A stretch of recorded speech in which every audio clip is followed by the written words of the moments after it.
चलिए बच्चों, आज हम सॉल्व करेंगे जो 17 तारीख को हमारा यूपीपी का एग्जाम हुआ था, उसके फर्स्ट शिफ्ट के जितने भी मैथ के क्वेश्चन थे उसको हम आज सॉल्व करेंगे और ये भी देखेंगे कि उसमें उसको कैसे आसानी से सॉल्व किया जाता है कम समय में।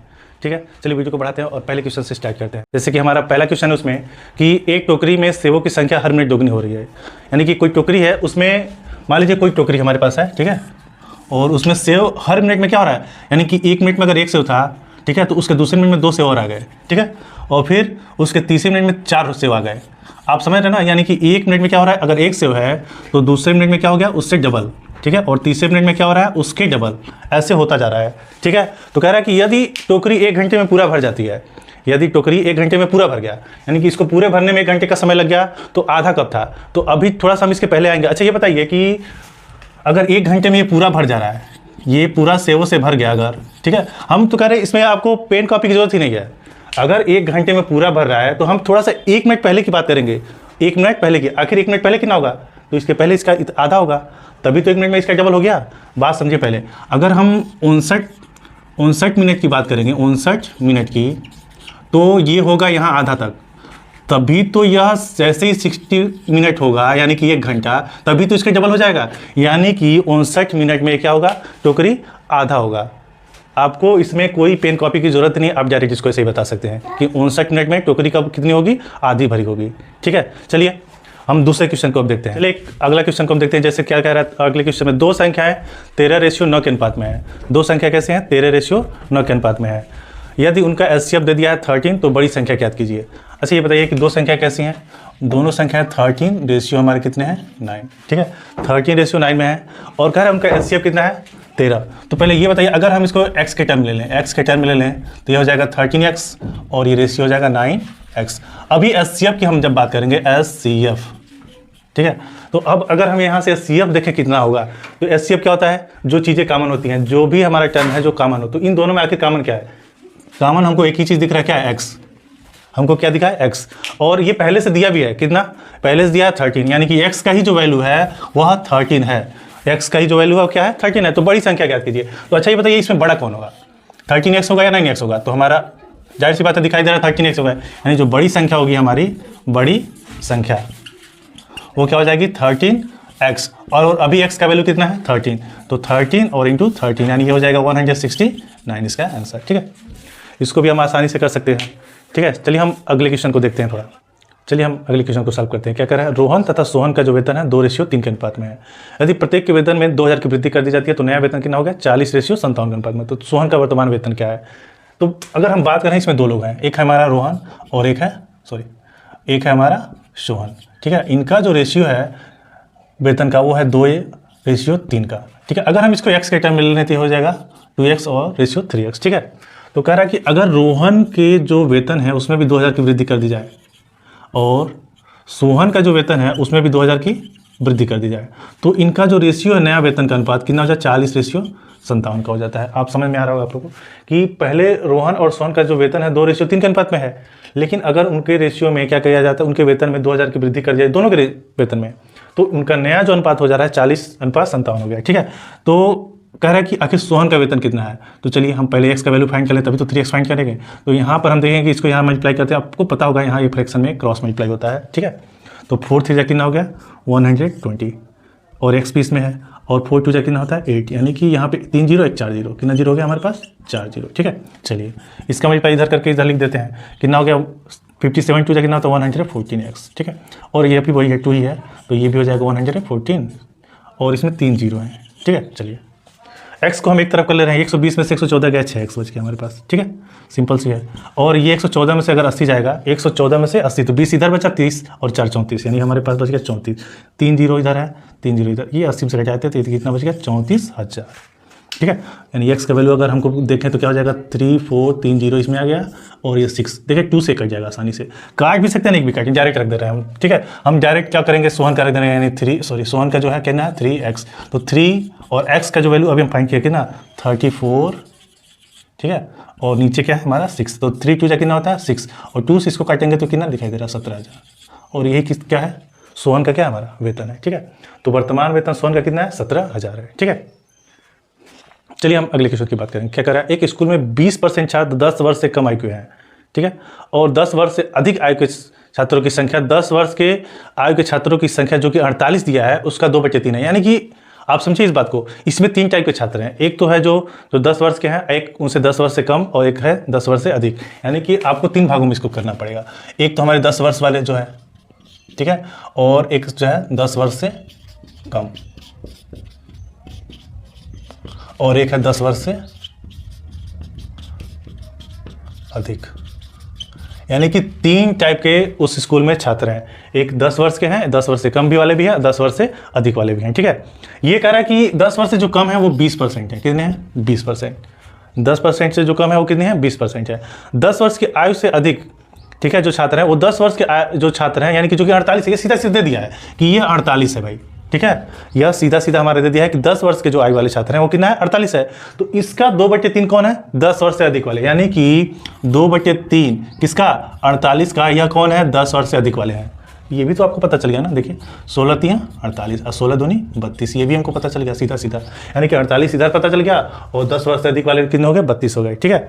अब क्या कर रहा है? यह 20% है। तो अगर यह 20% है तो यह दोनों मिला के हमारा कितना होगा? 80%। आपको समझ में आ रहा होगा। अगर ये अकेले 20% है तो ये दोनों मिलकर कितने होंगे? 80%। चलिए 80% का जो वैल्यू हो कितना है? 48 और 32। 48 और 32 ये भी तो 80 हो गया। यानी कि 80% का जो वैल्यू है वो 80 हो रहा है भाई। 80% का जो वैल्यू है कितना हो रहा है? देखिए 48 + 32 कितना हो गया? 80। ये भी तो 80 आ रहा है। यानी 80% का वैल्यू 80, तो 20% का वैल्यू कितना होगा भाई? 20% का वैल्यू कितना होगा? 20। तो कुल कितने स्टूडेंट हैं? कुल कितने? तो 20 इधर हैं, 80 इधर हैं, तो कितने हो गए? टोटल 100। कितना आसानी से इसको कर सकते हैं हम, ठीक है। चलिए हम एक और क्वेश्चन को सॉल्व करते हैं, जो कि क्या लिखा है? 17.28 भाग कर दिया x से, और 3.6 है गुणे 0.2 = 2। कुछ नहीं है, ये बस आपको दशमलव में ये घुमा फिरा रहा है, ठीक है। कुछ नहीं, हम इसको ही हटा देते हैं, ठीक है। चलिए देखिए, जैसे यह 17.28 कह रहा है और डिवाइड कर दे किससे? x से।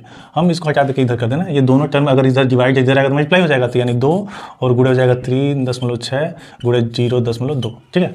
अभी सिंपल दिखाई दे रहा होगा, ठीक है। इसको भी हटा देना, इसको सही कर देना। हम सीधे x का वैल्यू फाइंड करेंगे, ठीक है। x डिवाइड में है तो यानी नीचे है। आप समझिए बात को, x अगर डिवाइड में है तो यानी नीचे। इसका मतलब हम इसको ऐसे भी तो लिख सकते हैं ना, हम इसको ऐसे भी लिख सकते हैं, कोई दिक्कत नहीं है, ठीक है। हम इसको क्या कर सकते हैं? ऐसे भी लिख सकते हैं। हम क्या कर रहे हैं? इसको रिवर्स कर दे रहे हैं, यानी x को यहाँ कर दिए और इसको तब नीचे कर दे रहे हैं, यानी सीधे सीधे x का वैल्यू फाइंड हो जाएगा। यानी x को सीधा सीधा हमारा क्या हो जाएगा? यह ऊपर हो गया 17.28, ठीक है। हम बस करिए इधर, लिख बस इधर है, ठीक है।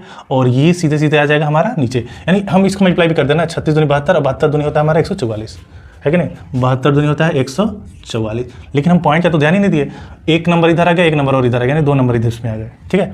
1.44। अच्छा एक चीज़ देखिए, इसमें भी 2 नंबर पॉइंट में, इसमें भी 2 नंबर पॉइंट में। काट लो जितना मन करे, ठीक है, कोई दिक्कत नहीं है। या फिर आपको अच्छा हटाना भी तो हटा भी सकते, कोई दिक्कत नहीं, चलो हटा दो, ठीक है। अगर काट भी देते कोई दिक्कत नहीं था, अभी भी कोई दिक्कत नहीं है, ठीक है। चलो, क्योंकि दोनों नंबर बराबर थे इसमें। अब हमको ये दिख रहा है 12 कट जाएगा, तो ये भी 12 कट जाएगा। क्यों? 4 से भी कट रहा है, 2 से भी, 3 से भी कट रहा है, ठीक है। 7 दोनों और 8 ठीक है। चलिए हम 12 से ही काटेंगे। 12 12 144 होता है, ठीक है। 12 से अगर इसको काटें, 12 कम 12, और यहाँ बचा 5 52, 12 चौक को 48, 4 बचा, अब फिर 12 चौक 48। अच्छा ये क्या है? ये 12 फिर से कट रहा है, ये तो फिर से 12 कट रहा है। यानी x का जो वैल्यू है वो हमारा सीधे सीधे हो गया कितना? 12। कितना हो गया? 12। x का वैल्यू कितना हो गया? 12। ये सीधा आंसर हो गया इसका, ठीक है। x का ही वैल्यू फाइंड करना है, ठीक है। चलिए आगे बढ़ते हैं, एक और क्वेश्चन को हम सॉल्व करते हैं, ठीक है। चलिए देखिए क्या दिया है, यह पॉइंट का ही दिया है पूरा, प्लस प्लस प्लस, और ये दे दिया इक्वल करके। आपको वैल्यू किसका निकालना है? ये क्वेश्चन मार्क का। क्या करेंगे? देखिए क्वेश्चन मार्क का वैल्यू निकालें, यानी इन दोनों को प्लस करके उधर क्या करना है? माइनस करना है। डायरेक्ट करते हैं ना, कोई दिक्कत नहीं, डायरेक्ट करते हैं, ठीक है। पहले देखिए पॉइंट के नंबर 2 नंबर इधर है, 3 नंबर है, इसमें भी 3 नंबर, इसको भी 3 बना लो, 1 0 बढ़ा लो, कोई दिक्कत नहीं। 0 बढ़ा सकते हैं, कोई दिक्कत नहीं इसमें, ठीक है। अब डायरेक्ट हम इन दोनों को प्लस करके इसके नीचे ही लिख देंगे, कोई टाइम हमको ज़्यादा नहीं लेना है। 0 और 2, ये हो गया हमारा 2, ठीक है। 9 और 1 10, यानी ये हो गया हमारे पास 0, 1 कैरी हो गया 1 और 3 4 और 1 5, पॉइंट के नीचे पॉइंट, ठीक है। डायरेक्ट लिखिए 2 और यहाँ पे 8 10, फिर 1 7, और यहाँ पे हमारे पास बच गया क्या? 6, 7 और 6 हो गया 13, और 1 अभी कैरी था, ये हो गया हमारे पास 14, ठीक है। और 1 फिर कैरी हो गया 0 और 3, 0 और 3 अगर करेंगे तो कितना हो जाएगा? 3 होगा, और 1 कैरी भी तो था 4, और ये 5 बचा हुआ तो इसके नीचे लिख देंगे 5, ठीक है। माइनस करो डायरेक्ट, ज़्यादा टाइम नहीं लेना, डायरेक्ट इसको प्लस करके जहाँ पर जो लिखा उसी के नीचे माइनस कर दो, ठीक है। अब ये हो गया हमारे पास क्या? 6, ये हो गया 1 और यहाँ पे हो गया 1, ठीक है। और यहाँ पे हो गया 8, यहाँ पे अगर इसको कैरी दे 11, ये हो जाएगा हमारे पास 7, 4 गया 7 बचा, 9 में 4 जाएगा 5 हो गया, और यहाँ पे 8 बचा, 8 में 5 जाएगा 3, और ये इसका आंसर हो गया, खत्म। चलिए चलिए एक और क्वेश्चन सॉल्व करते हैं इसमें, ठीक है। क्या करें, एक संख्या 119 से डिवाइड करने पर क्या करें 19 शेषफल बच जा रहा था। तो अगर उसी संख्या को 17 से डिवाइड करें तो शेषफल क्या बचेगा। एक बात समझिए कि आपको अगर 17 का टेबल याद है तो आप ध्यान से पढ़िए। 17 से 119 खुद होता है, 17 सते 119 खुद हो गया। यानी कि आपको ये समझ जाना चाहिए कि जो संख्या 119 से कटेगा वो 17 से भी कटेगा। क्यों? क्योंकि वो उसका क्या है, एक गुणनखंड है। तो अगर लास्ट में जो हमारा 19 बच रहा है, लास्ट में 19 शेषफल, तो अगर यही 17 से डिवाइड करते तो कितना बचता, 17 से डिवाइड करते तो कितना बचता, यानी कि 17 कम 17 2 बच जाता। अब ज़्यादा एक्सपेरिमेंटल नहीं करेंगे, क्यों? क्योंकि क्वेश्चन बहुत आसान है, ठीक है। अगर जब हमको सीधा सीधा दिखाई दे रहा है कि 119 17 से डिवाइड वाला, तो हम उसको छोड़ दिए सीधे सीधे। लास्ट में जो 19 बचा उसी को डिवाइड कर लो, कितना बच रहा है भाई 2 ही तो दिखा, 2 ही बचेगा, बस खत्म, ठीक है। ज़्यादा इसमें कोई टेक्निक लगाने की जरूरत ही नहीं है, सोचने विचारने की, ठीक है। बस 2 आ गया, खत्म। बात करते हैं क्या कर रहा है, 3 साझेदार पी क्यू आर है। एक व्यवसाय शुरू करते हैं। पी की पूंजी का दुगुना क्यू की पूंजी का 3 गुने के बराबर है, यानी कि दोनों में रिलेशन दिया है। यानी कि देखिए पहले 3 लोग हैं इसमें, पी क्यू और एक हमारा आर, ठीक है। कह रहा है इन दोनों में एक रिलेशन दिया है, जो क्या कह रहा है कि जो P की पूंजी का जो दोगुना है, P का जो भी पूंजी है, P की पूंजी का जो भी दोगुना, ठीक है, एक रिलेशन दे दिया है, ठीक है। Q की पूंजी के 3 गुने के बराबर है। भाई Q की पूंजी कितना है, जो भी है वो 3 Q के बराबर हो रहा है, ठीक है। अभी हम बाद में इसके बारे में बात करेंगे। एक रिलेशन जो दिया हम उसको आसानी से लिख लिए, ठीक है। Q की पूंजी R की पूंजी के 4 गुने के बराबर है। जो Q का पूंजी है वो R के पूंजी के 4 गुने के बराबर है, ठीक है। चलिए अभी देखते हैं उसको, ठीक है। और फिर करा वर्ष के अंत में ये भी जो भी लाभ हमारा हुआ उसमें आर का हिस्सा क्या करें।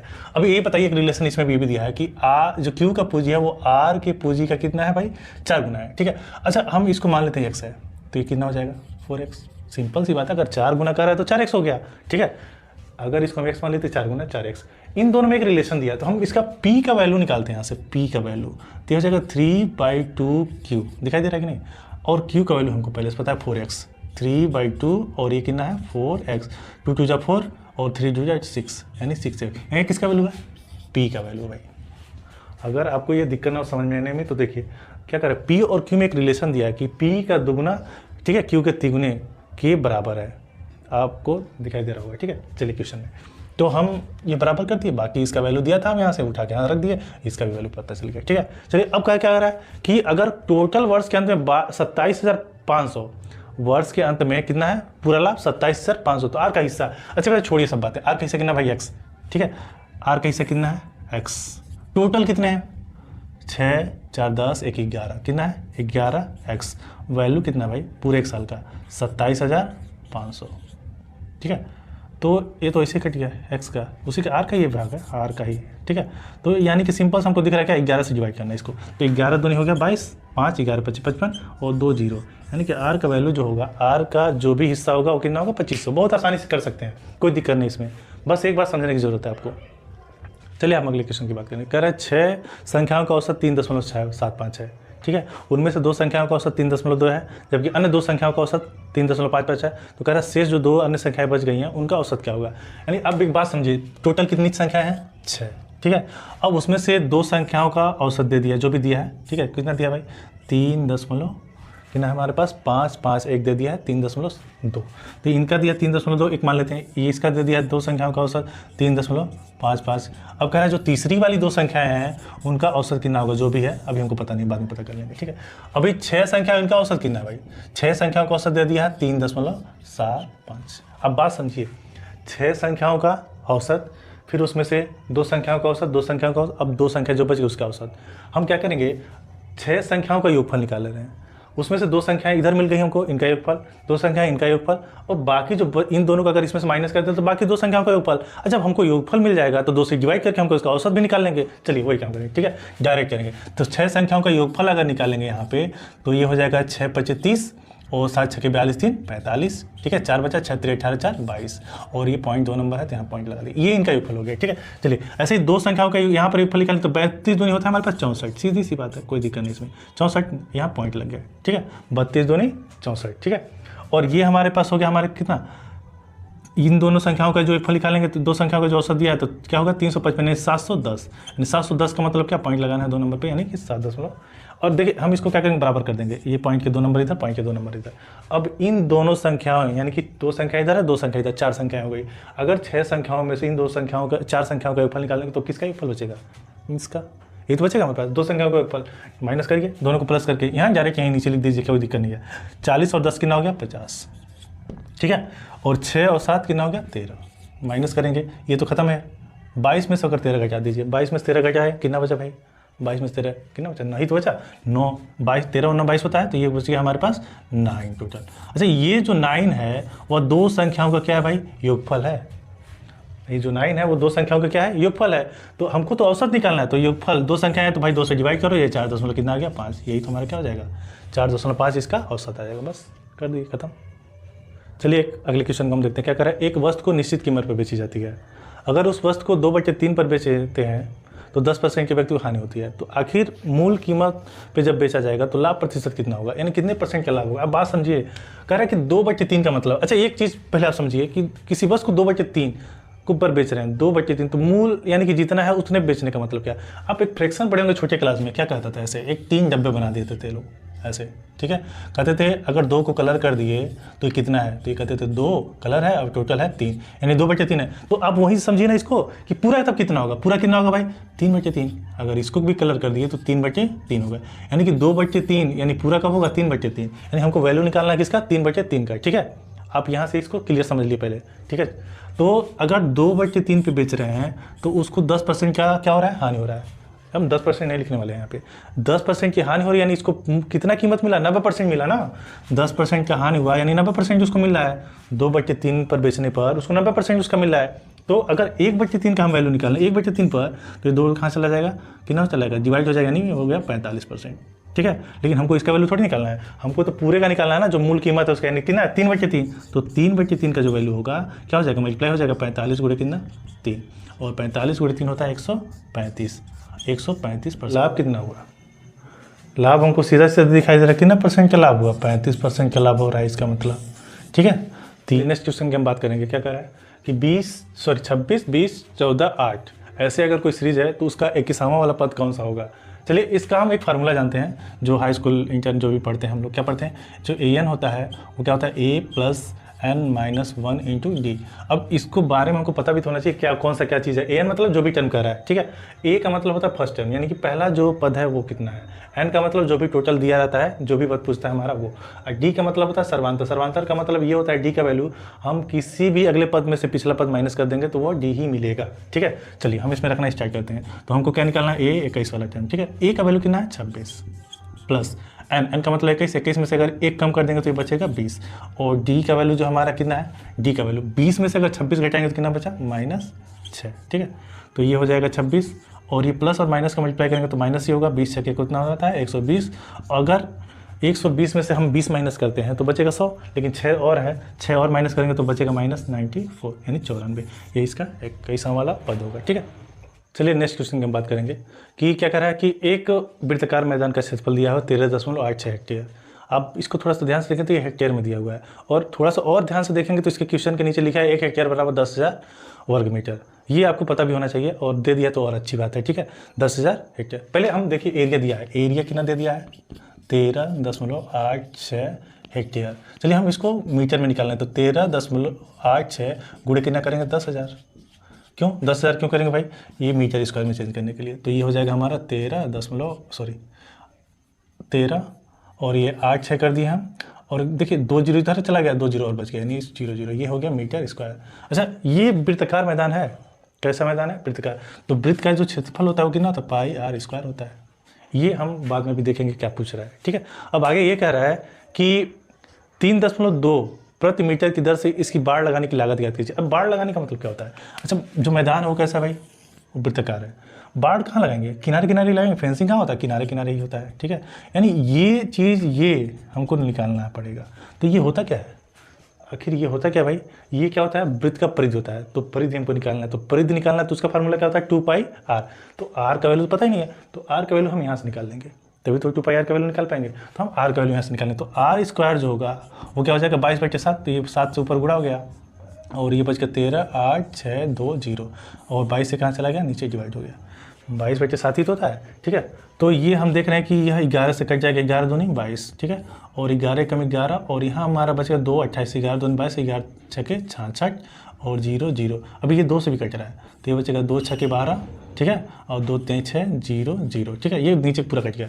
चलिए r² का वैल्यू इतना दिया है, ठीक है, r का वैल्यू हम निकालेंगे तो कितना हो जाएगा r का वैल्यू, ठीक है, तो ये एंगल रूट में हो गया। अच्छा ये बताइए, ये 7 और 63, 7 नंबर कितना होता है 63, यानी कि हम 7 × 7 लिख सकते हैं। 9 बचा, यानी 900 बच गया, यानी ये हो गया 900। 7 9 63, ठीक है, ये 900। अच्छा इसमें से 7 बाहर निकल गया और इसमें से क्या बाहर निकल गया 30, तभी तो 30 3 के 9, ठीक है, 30 बाहर निकल गया, 3 3 के 9, यानी 7 तरीके कितना हो गया हमारा टोटल 210 मीटर। ये क्या मिल गया हमको आर का वैल्यू जब मिल गया हमको 210 मीटर, तो हमको 2πr का वैल्यू तो निकालना है, 2πr पे तो बार लगाना है जो परिदेश का। तो 2π का वैल्यू होता है 22/7 और अभी आर का वैल्यू हम निकाले हैं 210, ठीक है। तो ये कट जाएगा इसे, अब देखिए 7 तरीके होता है हमारा 21 0 7 तरीके, ठीक है। तो 22 दूनी होता है 44 और 44, 22 दूनी 44 और ये बचा कितना 30, है कि नहीं। 22 दूनी 44 और बचा 30, तो 4 3 12, फिर 4 3 12 तो 14, है कि नहीं। 4 3 12 और 4 3 12 2 14, एक 0 भी है। तो इतना मीटर इसका हो गया हमारा क्या, यह इसका परिधि। तो अभी ये आंसर नहीं हो गया भाई, ठीक है। कह रहा है 3.2 रुपये प्रति मीटर लग रहा है, तो हमारे पास तो इतना ज़्यादा मीटर है, तो पूरा खर्च कितना होगा, तो टोटल खर्च कितना हो जाएगा, कुल खर्च कितना हो जाएगा भाई, कुल खर्च। तो टोटल हमारे पास कितना है 1420 मीटर है, और 1 मीटर का कितना लग रहा है 3.2, ठीक है। अगर गुणा कराएंगे तो 32, तो 32 0 जब 32 0 जब 32 खत्म 0 का हो गया, ठीक है। 32 दूनी होता है 64, 4 लिखेंगे 6 क्या हो गया हमारे पास हासिल हो गया, ठीक है। अब 32 चौको 100 कितना 28 हो गया, 128, तो 128 अभी हमारा यहाँ पे 6 कैरी हुआ था, ठीक है, अभी 6, तो 128 से 100 कितना हो गया 34, तो 34 को क्या लिखेंगे 4, फिर 13 हो गया कैरी, तो 32 से कम 32 और 13 हो गया हमारा 45, ठीक है। लेकिन इसमें 2 दशमलव भी है, तो यहाँ पे दशमलव, तो ये टोटल हमारे पास हो गया 4544 रुपया, ठीक है आंसर। यानी कि टोटल खर्च हमारा आएगा वो कितना हो जाएगा 4544 रुपये खर्च इसका आएगा। सवाल थोड़ा इसमें लंबा है, लेकिन कोई कैलकुलेशन ऐसा नहीं है कि जो आप आसानी से ना कर सके, ठीक है। कुछ क्वेश्चन तो हमारा देगा ही टफ, नहीं तो बस आप 10 सेकंड में ऐसे उड़ाते हुए चले जाएंगे, ठीक है। तो कुछ क्वेश्चन देगा थोड़ा बड़ा, लेकिन एक चीज़ आप ध्यान देखिए, कोई भी कैलकुलेशन ऐसा नहीं था जो आसानी से ना हो सके, ठीक है। तो इसका आंसर हो जाएगा 4544 पर लगेगा किसका, बाढ़ लगाने का खर्च, ठीक है। चलिए अगले क्वेश्चन की हम बात करेंगे। क्या कर रहा है, एक लड़का 9 किलोमीटर प्रति घंटा की गति से दौड़ा, यानी कि इसका स्पीड दे दिया, स्पीड कितना है भाई लड़के का 9 किलोमीटर प्रति घंटा, ठीक है। चलिए इसका स्पीड दे दिया, कह रहा है कि अगर 25 मीटर की कोई भुजा वाले एक वर्गाकार मैदान है तो चारों ओर दौड़ेगा तो कितना समय लगेगा। अच्छा एक चीज़ समझिए, एक वर्गाकार मैदान है, ठीक है, जिसकी भुजा कितनी है 25, ठीक है, 25 मीटर, तो 25 मीटर है, तो ये तो हमारा किलोमीटर पर आवर में दिया है, तो हम इसको भी क्या करें कन्वर्ट कर लें, तो 9 और ये होता है 5/18, तो ये किस में कन्वर्ट हो जाएगा मीटर पर सेकेंड में, ठीक है, मीटर पर सेकेंड में। तो 9 दूनी कितना होता है 18, यानी कि 5 बटे कितना हो जाएगा 2 मीटर प्रति सेकेंड, ठीक है। चलिए हम इसको भी मीटर पर सेकेंड में, ये मीटर में है। अच्छा इसके चारों तरफ चक्कर लगा रहा है भाई, चारों तरफ चक्कर, तो अगर ये वर्गाकार है तो चारों तरफ चक्कर का मतलब ये क्या है, इसका परिमाप है। तो वर्ग का परिमाप होता कितना है, वर्ग का परिमाप होता है 4 × भुजा, 4 × भुजा, यानी कि 25 चौको 100 मीटर, तो 100 मीटर टोटल है और इसका स्पीड इतना है। तो समय बराबर क्या होता है भाई, समय दूरी कितना है और चाल 5/2, ये 2 कहाँ चला जाएगा ऊपर, यानी कि हो जाएगा 200 और नीचे हो गया 5, तो 5 चौको कितना होता है 20, 5 चौको 20, 1 0, 40 सेकंड लग रहा है, हो गया ख़त्म, कुछ नहीं इसमें। आपको समय तो बताना था, जो लगेगा 40 सेकंड, 40 सेकंड में ये मार देगा क्रम चारों तरफ, ठीक है। चलिए अगले क्वेश्चन को देखते, क्या कर रहा है, 4 लड़के और 6 लड़के किसी काम को 10 दिन में कर सकते हैं, जबकि 6 लड़के और 4 लड़कियां रहेंगी तो उसी काम को 8 दिन में पूरा कर सकते हैं। तो कह रहा है 4 लड़के और 2 लड़कियां रहेंगे तो कितना दिन लगेगा। एक बात समझिए, पहले क्या कर रहा है कि 4 बॉयज़ हैं, 4 लड़के हैं और 6 लड़कियाँ हैं, 4 लड़के और 6 लड़कियाँ हैं, ठीक है। तो उस काम को कितना समय ले रहे हैं करने में, 10 दिन लग रहा है।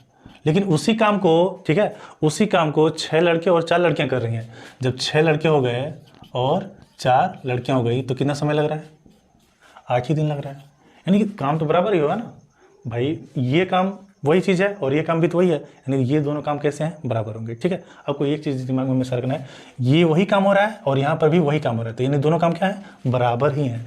हमारा फायदा इसमें क्या है कि हम बॉयज़ और गर्ल का यहाँ से रेशियो निकाल लेंगे, ठीक है। चलिए कोई दिक्कत नहीं, ये हो गया 40 बी और ये हो गया 60 जी, ठीक है। ऐसे इधर भी 8 6 48 बी और 8 चौको 32 जी, ठीक है।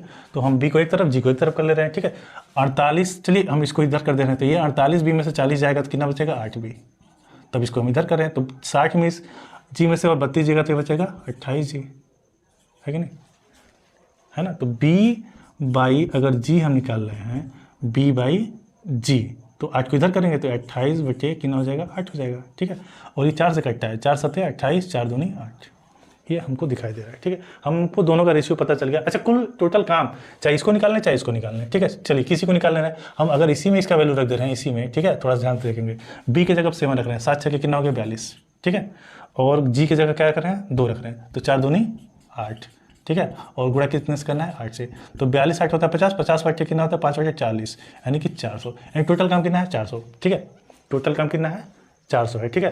अब कह रहा है रेशियो निकालने के लिए कितना कितना दिन लगेगा। अब एक बात समझिए, पहले कितने गर्ल्स बॉयज कर रहे हैं, पहले 4 लड़के और 2 ही लड़के करेंगे, यानी कि 4 लड़के प्लस 2 लड़कियां अगर मिल के करेंगी तो कितना समय लगेगा, यानी ये दिन बताना है, लेकिन टोटल काम कितना है हमारे पास 400 है। ये बात समझ में आ रहा होगा आपको, टोटल काम कितना है 400, ठीक है। अभी बी और जी का वैल्यू हम निकालें 7 और 2, तो ये हो जाएगा 7 चौको 28, ये हो गया 28, और ये हो गया 2 दूनी 4, ठीक है। और यह दिन निकालना है हमको, और यह टोटल है कितना 400, तो 28 4 32 हो गया, और ये 3, तो ये हो जाएगा 400 और बटे में 32, ठीक है। 32 कटेगा 8 से, ठीक है, 8 चौक होता है 32 और 8 पचे होता है 40, होता है कि नहीं, 8 पचे 40, एक जीरो भी बच गया, ये काटेंगे इसको तो ये 25 हो गया, और 25 और नीचे कितना हो जा रहा है 2 हो जा रहा है, यानी कि टोटल हो जाएगा 25 बटे 2 दिन, जो भी है 25 बटे 2 दिन कौन लेगा, 4 बॉयज़ और 2 गर्ल लेंगे उस काम को करने के लिए, ठीक है। और क्वेश्चन देखे हैं, ये क्वेश्चन है कि क्या है मुझे समझ में नहीं आ रहा है, ये क्यों दे दिया भाई, ठीक है, कि ये एकदम हलवा क्वेश्चन जो क्लास 3 वाले बच्चे भी कर देते हैं, या तो आपकी बेइज्जती कर रहा है ये क्वेश्चन देके, या फिर आप समझ लीजिए आपसे आपको ये जांच रहा है, अगर इसको भी जो ना कर पाए तो भाई मत दो यार एग्जाम यूपीपी का, ठीक है। चलिए देखिए क्या करा है, 120 डिवाइड बाई कर दिया 3, 8 गुणे 3 और फिर कर दिया 40 माइनस कर दिया, चलो ये 120 में 3 डिवाइड करेंगे बचा कितना 40, भाई 4 3 12 140 तो बचा, ठीक है। चलिए 8 तरीका कितना होता है 24, होता है कि नहीं भाई, डिवाइड भी कर ले मल्टीप्लाई भी कर लीजिए, और -40, ठीक है। और ये क्या 40 से 40 दिख रहा है क्या कुछ, ये तो बेचारा ऐसे खत्म हो गया, 40 40 कितना बचा 24, क्यों दिया था यार ये, मुझे तो नहीं समझ में आ रहा क्या है इसमें, ठीक है, ये खत्म हो गया, ठीक है।